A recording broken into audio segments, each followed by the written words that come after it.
शेख, मेरा सवाल ये था कि आपने भाइयों को क्यों शामिल कर दिया शेख दयूस में? दयूस तो सिर्फ चौहर या बाप हो सकता है ना, भाइयों की तो कोई इतनी ज्यादा अहमियत भी नहीं होती है, वो क्या बेचारे नहीं, करते हैं। भाइयों की बहुत अहमियत है भाई, क्यों नहीं भाइयों की अहमियत है। अल्लाह के नबी सल्लल्लाहु अलैहि वसल्लम ने बाज हदीसों में फरमाया है कि जिसकी दो बहनें और तीन बहनें हो और वो उनकी अच्छी तरबियत करे, यहाँ तक कि उनकी शादी करा दे। जैसे बेटियों का लफ्ज आया है, वैसे भाइयों का भी लफ्ज आया है। और भाइयों के अंदर गैरत होती है, और उस गैरत की वजह से वो अपनी बहनों की इज्जत की हिफाजत करते हैं। हजरत आयशा रजी अल्लाह तआला अन्हा जब अल्लाह के नबी सल्लल्लाहु अलैहि वसल्लम के साथ हज करने के लिए गई हज्जतुल विदा के मौके पर, तो उनको जो है वो हालत हैज की वजह से बाज मनासिक उनके छूट गए थे। तो जब वो पाक हुई हैं इससे, तो अल्लाह के नबी सल्लल्लाहु अलैहि वसल्लम ने उनके भाई को, अब्दुर्रहमान इब्ने अबी बकर को कहा कि भाई जाओ, लेकर के जाओ आयशा को, और हुदूद हरम के बाहर से वापस लेकर के आओ, और इनको जो मनासिक बाकी हैं बचे हैं वो हुदूद हरम के बाहर जाकर के वहां से एहराम बंद करके आएंगे और अपने मनासिक अदा करेंगी। तो अब्दुर्रहमान इब्ने अबी बकर जो है ना, उन्होंने हजरत आयशा को बिठाया ऊंट पे और लेकर के गए बाहर।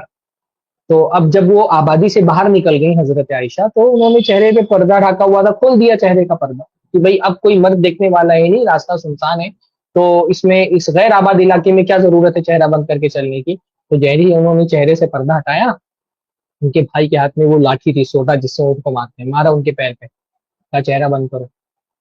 यानी उस खुले हुए रास्ते में जहां पर कोई मर्द देखने वाला नहीं, वहां भी मेरी गैरत नहीं गवारा कर रही है कि तुम चेहरा खोल करके चलो। तो जो भाई बागैरत होता है वो अपनी बहन की निगरानी करता है। भाई का बहुत अहम रोल होता है बहन की तरबियत में। आप देखें कि हजरत मरियम पर जब वो बच्चे को लेकर के आई हैं हजरत ईसा को गोद में, तो कौम वालों ने क्या कहा, या उख्त हारून माकाना अबू की मरासोई व माकाना उम्मू की बकिया। ए हारून की बहन, तुम्हारा बाप तो कोई बुरा आदमी नहीं था और तुम्हारी माँ तो कोई बुरी औरत नहीं थी। तो भाई का नाम लेकर के ताना दिया गया, क्योंकि एक भाई के लिए बहुत बेगैरती की बात होती है अगर उसकी बहन कोई जुर्म करे, किसी फहाशी और बेहयाई के अमल में मुलविस रहे। तो ये कैसे आपने बोल दिया कि भाई की कोई रोल नहीं होता है? भाई का बहुत अहम तरीन रोल होता है अपनी बहन की इज्जत और इफ्फत की हिफाजत में। भाई बागैरत होगा तो अपनी जान कुर्बान कर देगा अपनी बहन की इज्जत की हिफाजत में, और लोग कुर्बान करते हैं। तो ये पता नहीं कैसे आप बोल रहे हैं, आपसे तो तवक्को नहीं थी कि आप इस तरह की बात करेंगे। शेख, मैं कह रहा हूँ कि जैसे वैल्यू नहीं होती ना उसकी, मतलब उसकी बात की कोई वैल्यू नहीं होती, वो ना कमाता है ना कुछ होनी करता है चाहिए। वो। अगर किसी घर के अंदर भाई की वैल्यू नहीं है बहन की नजर में, तो ये बहुत बुरी बात है। ये तरबियत की खराबी का नतीजा है। बड़े भाई की वैल्यू होना चाहिए। बड़ा भाई का हमारे मुआशरे के अंदर, देखिए सोसाइटी टू सोसाइटी अलग अलग हालात होते हैं। हमारे यहाँ बड़ा भाई बाप से ज्यादा भाई बहनें भाई से डरती हैं। भाई मेरा जो फैमिली बैकग्राउंड है वो यूपी का है, मैं पैदाइश मेरी मुंबई में हुई, पला बड़ा मैं मुंबई में हूँ।